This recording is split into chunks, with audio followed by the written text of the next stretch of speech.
For a person like me, for an exile like me, there's this attachment to the past.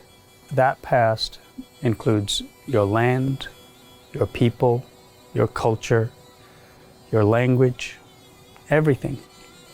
And when you know that you cannot go back for sure, for 100%, there's this dream. You go back in your dream. I have this dream over and over. I go to a cemetery where my mother, my grandmother, grandparents, and ancestral relatives were buried. I would walk in. It's a long walk, very long, and I would spot different tombs of people I knew. And I would try to find their tombs. I would ask myself, it's why I couldn't find. And I would realize, oh, I was away when they were buried. And I would look for someone to show me their places and couldn't find. And I wake up.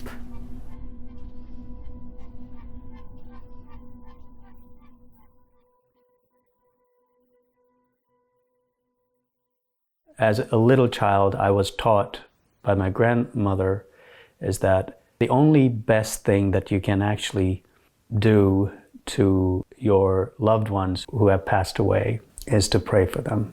When I pray, I use that hat that was hand-woven by my grandmother. In Urumqi, if I wear it every day, it is a sign of separatism because I'm showing myself as a separate person from the Chinese diaspora. Your national identity is a sign of separatism, and your set of belief system is a sign of extremism. If they find one prayer rug, you're doomed. I work as a journalist at Voice of America. I have been using a pen name, a pseudonym, as Kasim Kashgar. I was in a safe country in the US. I didn't fear that I would get easily hurt by using my real name, but I was more afraid that my family and friends and extended relatives back home would be targeted if I opened up, if I used my real name. I have been living under that fear for as long as I would say for at least 2 decades. When I was living in China, I didn't speak out against the government because I wanted to protect myself and my family. When I left China, I continued that. I tried to keep silent, still fearing. Did it help, like being silent, like using a fake name?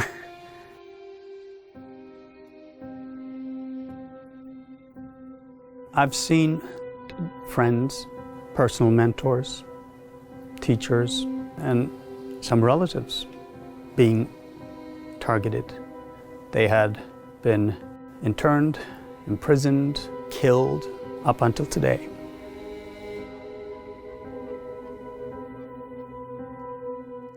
It was a summer party for employees. There's this music, laughter, and we had a lot of fun. And in this picture, the only person who's actually not in prison is me, and the rest, they're incarcerated. That photo is a reminder for me that my friends and colleagues are actually suffering. There are about 11 million Uyghurs living in China. And it seems that evidence suggests that, at least 1 in 10 Uyghurs has been detained or arrested. The Chinese government has often targeted Uyghurs as a security concern. If you practice religion in a way that the Chinese government sees as not acceptable, you're an extremist, but that means you're also a separatist and you're also a terrorist. The region really was first kind of incorporated into a state based in China with the Qing Empire's conquest of the region in the 1750s. And when the Qing Empire came back to the region in the 1880s, it was incorporated as a province. It was given the name Xinjiang, which means new territory or new frontier. We always prefer to call our homeland as East Turkestan, not Xinjiang. The Chinese government is not just repressing or putting Uyghurs by million in the concentration camp in East Turkestan. They're also repressing Uyghurs outside of China too. Because the Chinese government doesn't want world to know what's happening. Every Uyghur has connection to that genocide and that repression.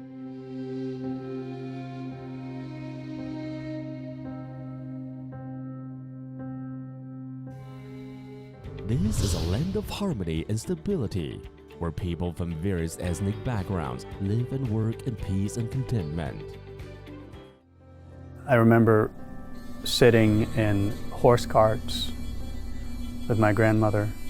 She would say, "Oh, you don't see, my child. You are born at the best of times."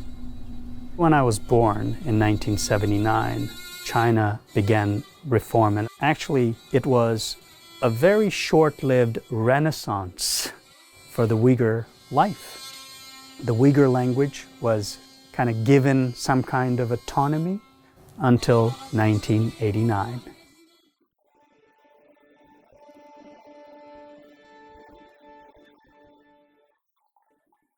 The Tiananmen Square protests and the subsequent crackdown, you had general kind of backsliding on the allowing of political space, open freedom in any way.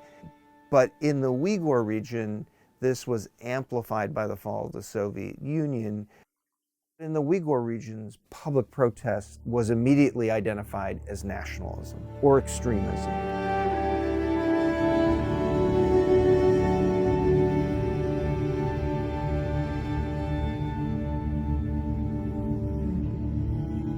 You have the Al-Qaeda attacks on the US, September 11, 2001.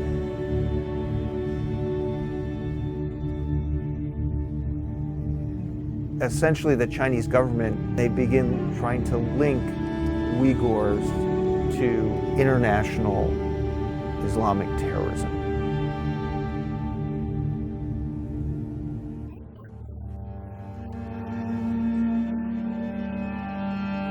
In early 2000s, I was a university student. I attended regional and national English speaking competitions.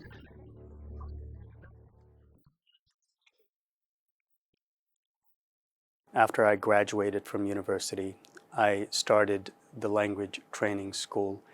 And it was unique because it was the only government-sanctioned, Uyghur-owned private language school in the capital city of Urumqi. I was considered to be an educator, an influencer, and person of pride among the Uyghurs. Some friends that I knew told me their stories of interrogation, even before I was interrogated. So I was aware of such things that were going on.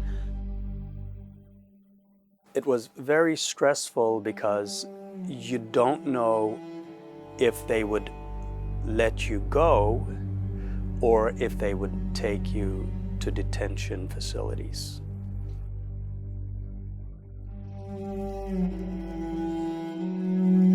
Amidst kind of the repression that followed the Olympics in the Uyghur region, We have an incident that takes place in a factory in southern China where several Uyghur workers are killed by Han workers.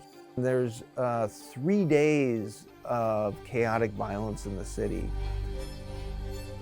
When the protest started in the evening, I was with my at least like 5 or 6 core staff, and we were going out to dinner. I saw Chinese women with 2 little kids coming at us.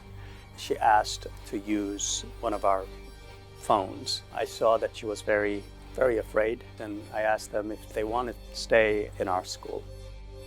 On July 9th, during lunchtime, 7 Chinese police with plain clothes, but with weapons, came to my office. I thought that they were finally given an excuse to arrest me. At the end of the interrogation, the highest ranking police official would come in and sit in front of me, and he would lecture me. And then he would, in between, thank me for doing what I did, helping that Chinese woman and kids. When they returned me home, there were this 3 police officers, and one of them said, like, I can't figure this out, why we're sending you home. You would be disappeared today. That was the plan.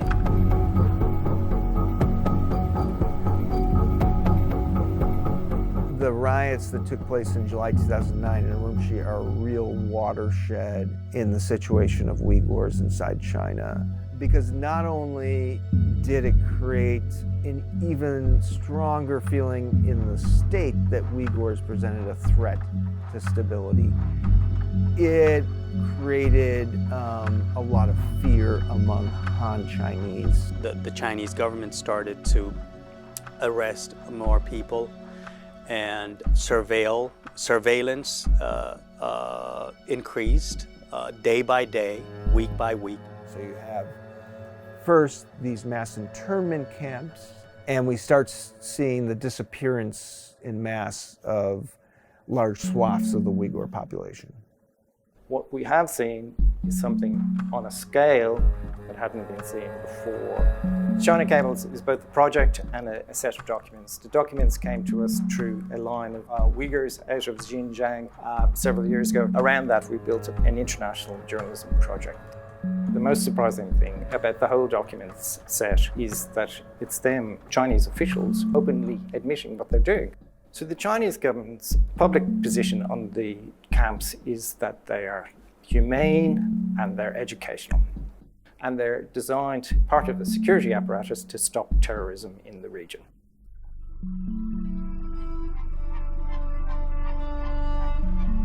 事实上，新疆教培中心就是一所学校，所有的学员是免费吃住，人格尊严不受侵犯。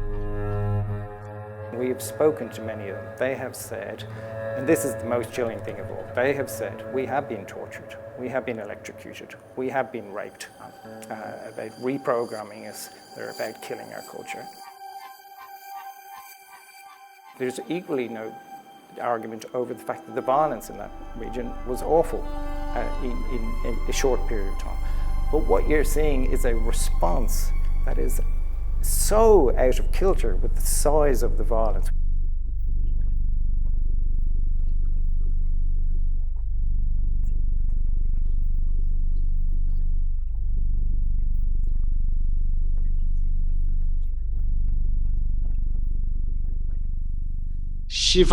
美西方一些反华势力呢，罔顾新疆人民过上美好生活的事实，毫无底线、毫无道理、毫无依据的污名化、妖魔化新疆，甚至编造出新疆犯下种族灭绝罪和反人类罪的世纪谎言。A few weeks before I went to Beijing, I sat down with a high-ranking Chinese official who told me that he was very happy to finally to see that bad Uyghurs be arrested and good ones like me be promoted. You're telling me that I'm the good Uyghur, and you're happy that the bad ones are being rounded up, but those bad ones are exactly the same as me. So he was actually helping me to rethink my decisions in life. Should I keep suppressing and living here while so much is happening? Like people are being arbitrarily detained and I myself being constantly interrogated. And I'm also like seeing no guarantee for my safety. I was so-called chosen to be a representative of a Uyghur so-called minority in the national youth model selection. When I was shaking hands with Liu Anchao, then the vice president of China, I knew that I was leaving the country in the same month. I didn't want to leave my home country, whatever happens. That was how I grew up. But I didn't keep that promise. I told my wife from the beginning that we would go to Dubai for a week travel. I told her that we were not returning while we were actually on our flight. From May to October in 2017, we went to Dubai and then Turkey, and then finally we were able to come to the US. And I took a deep breath. I felt the breath, yes. And I looked at my wife and daughter. They were with me, and I was like, oh, finally free. I had to start all over again. And I didn't have any future. No social connections, no friends, no relatives, nothing. I told everyone back home that I was in New York pursuing an education in culinary arts. And all of a sudden, Education Bureau of Urumqi issued a notice telling me that if the legal representative of the school won't present himself in a matter of a few weeks, then we will cancel the school license. If I went back to China, I knew that I would be arrested. I was hoping to actually get some money while studying here from the school in Urumqi. I wouldn't be able to pay the tuition, and I wouldn't even be able to survive in New York. It was cheaper living around Washington, D.C. than New York. Plus, there's the largest Uyghur community in that area. So that kind of comforted us. When you have a whole community of people or a whole society who are sharing traumatic experiences, you've got several complex layers. When we talk about collective trauma, we're talking both about the shared experiences of individuals, each of whom has been overwhelmed at one time or another by a sense of fear or threat or terror to themselves or people they care about. So there's collective trauma, there's collective resilience, there's collective healing. For the past 5 years, I've suppressed it so much. You really have to work very hard to actually balance through exercise. If I stop exercising or running, I know that I would be lost sometimes, like mentally.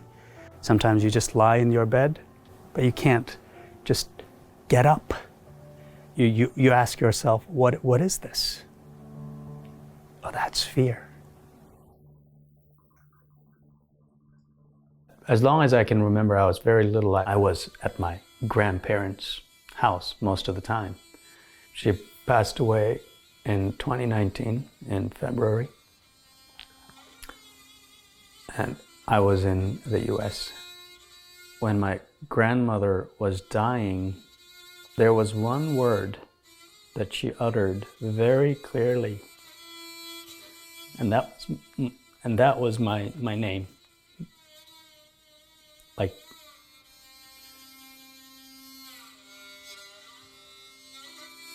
I know if I stayed there, my grandmother wouldn't even be able to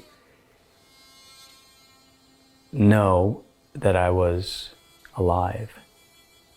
I would be probably in one of those prisons.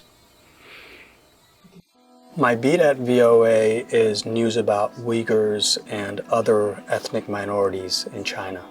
Every time I cover news, do interviews, and read reports about the repression against the Uyghurs, it's always, like, to me, it's always reliving the trauma that I have lived. At the end, I would feel joy and comfort in doing this because I know that I am making some impact in letting the world know what is happening.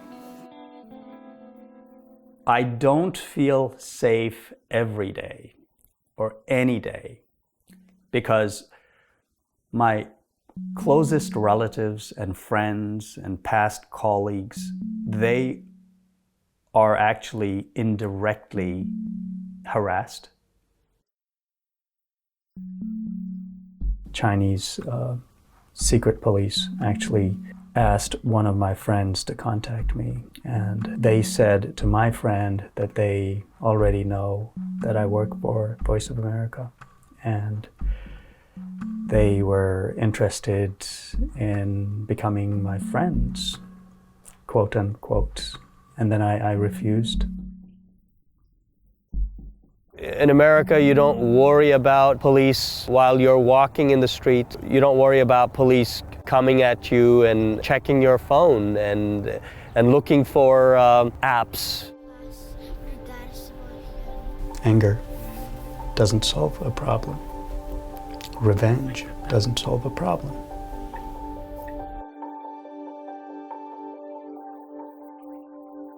And I have to set the right example, at least for my children. They should be able to learn stuff that has happened to their parents. Martin Luther King Jr. here gave his famous speech, "I have a dream." I have actually a dream that I have to fight for the freedom, for justice, and for everything that is uttered in Martin Luther King's speech. That equality, justice, and freedom is what everyone is entitled. In the US, after I have been granted asylum, I had the freedom to actually choose and use my real name. My name is Kasim Abdurrahim Kashgar.